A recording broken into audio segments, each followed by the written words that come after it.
अब आप लोगों से मैं बात करने जा रहा हूँ about the cure of malaria. ठीक है, मलेरिया को पूरी तरह से क्योर करना है।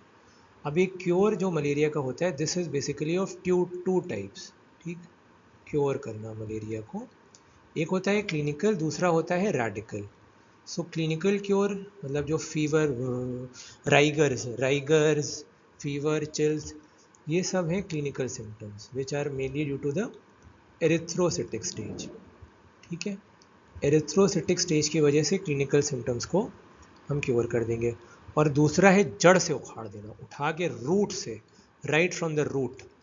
Are for root, R for radical, R for root, R for radical. So radical cure में basically what we target is both the phases. Erythrocytic तो है ही है, और दूसरा रेडिकल रिलैप्स क्यों हो रहा था, फिर से बुखार क्यों चढ़ के आ रहा था, क्योंकि जो हिप्नोजॉइड जो सो रहा था मलेरियल पैरासाइट वो जागृत हो गया। ठीक, एक्सो एरिथ्रोसिटिक विच इज़ हिप्नोजॉइड्स की वजह से। ठीक, so these are the two types of cure of malaria. अब मैं आप लोगों से बेसिकली बात करने जा रहा हूँ अबाउट प्रोफाइलैक्सिस। पहले तो क्योर डिस्कस कर लिया था, अच्छे समझ में आ गया होगा सबको, क्रिस्टल क्लियर हो गया होगा, आई होप सो। अब बात करूँगा about prophylaxis. Prophylaxis basically it can be of two types, एक होती है कॉजल और दूसरी होती है सप्रेसिव।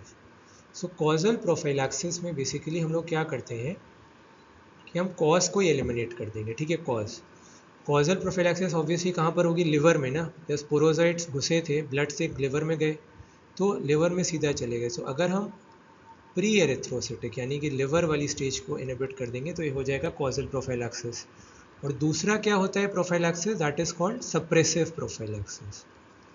सप्रेसिव प्रोफाइलैक्सिस, ठीक है, इसमें हम सप्रेस करते हैं सिम्टम्स ऑफ मलेरिया, जैसे राइगर्स।